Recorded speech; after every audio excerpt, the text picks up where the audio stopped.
প্রতিযোগিতা থাকবে। রাজনৈতিক প্রতিযোগিতাকে কোনো সহিংস কোনো দখলদারিত্বে কোনো বৈরী কোনো রাজনৈতিক সংস্কৃতি কোনোভাবে যাতে প্রশ্রয় না পায়, আমি আশা করি সকল রাজনৈতিক দল এ ব্যাপারে দায়িত্বশীল ভূমিকা পালন করবেন।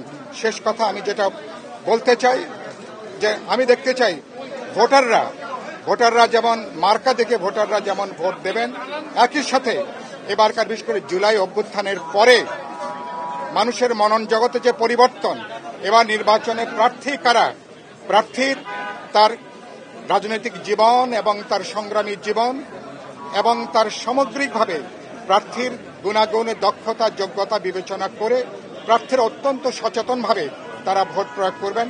ঢাকা 12 আসনের আমি আপনাদের মাধ্যমে ঢাকা 12 আসনের ভোটার জনগণ এবং সকল উদ্দেশ্যে যেটা বলতে চাই, ঢাকা 12 আসনে এবার আমি বিপ্লবী ওয়ার্কার্স পার্টি বিএনপি সহ জোটের প্রার্থী হিসেবে যেহেতু এখানে নির্বাচন করছি, সুতরাং ঢাকা 12 আসনকে বাস্তবে এখানে নাগরিক সেবা এখানে বিপর্যস্ত।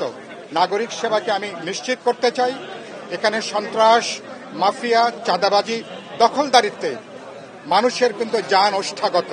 সুতরাং আমাদের নির্বাচনী ওয়াদা হবে আমরা সন্ত্রাস, মাদক, দখলদারিত্ব যে কোনো জবরদস্তির বিরুদ্ধে অবশ্যই আমরা জনগণকে সাথে নিয়ে ভোটারদেরকে নিয়ে আমরা এখানে গণপ্রতিরোধ আমরা এখানে জোরদার করব।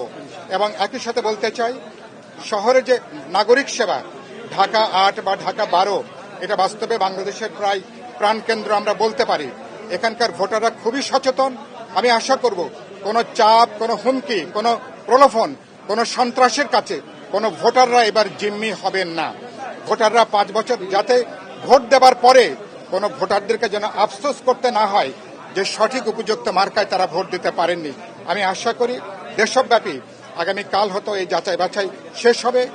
ইতিমধ্যে আমরা নির্বাচন কমিশন আমার প্রার্থিতা তারা সম্পূরক তারা ওটাকে সংশোধন করে নিয়ে তারা বৈধ ঘোষণা করেছেন।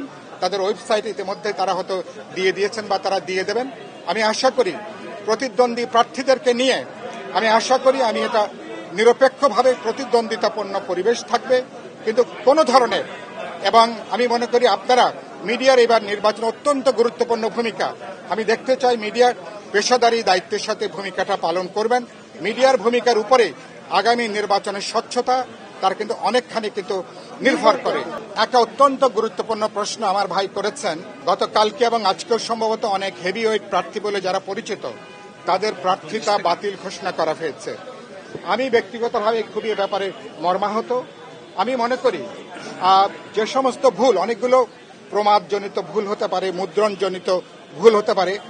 নির্বাচন কমিশনের যে মনোনয়নপত্র কিছু অংশ আছে যেগুলো অপরিবর্তনীয়, যেখানে ভুল হলে বাতিল হবে। কিছু অংশ আছে যেগুলো সংশোধন করার জায়গা আছে। অবজারভেশন থাকলে ছোটখাটো ত্রুটি ভুলটাকে সংশোধন করবার সুযোগ আছে। আমি মনে করি ছোটখাটো ভুল কোনো রাজনৈতিক বিবেচনার মধ্যে না নিয়ে, বিশেষ করে যাদের আপনারা দেখবেন যে যদি গুরুত্বপূর্ণ তথ্যগুলো যদি সঠিক থাকে, আমি কোনো গুরুত্বপূর্ণ প্রার্থীর বৈধতা তাদের প্রার্থিতা অবৈধ করাটাকে আমি মনে করি এটা যুক্তিসঙ্গত হবে না। প্রয়োজন বোধে তাদেরকে সুযোগ দেবেন, সম্পূরক দলিলপত্র দিয়ে তারা যাতে নির্বাচনে অংশগ্রহণ করতে পারেন। মানুষ যাদেরকে আগামী পার্লামেন্টে দেখতে চায়, বিশেষ করে গত গণ অভ্যুত্থানের 16 বছর 36 দিনের লড়াইয়ে সংগ্রামী মানুষরা যেন আগামী পার্লামেন্টে প্রতিনিধিত্ব করতে পারেন, পরবর্তী গণতান্ত্রিক অভিযাত্রায় তারা যেন ভূমিকা রাখতে পারেন। আমি আশা করি সরকার, নির্বাচন কমিশন সবাই মিলে সেই সুযোগটাকে আমরা যেন নিশ্চিত করতে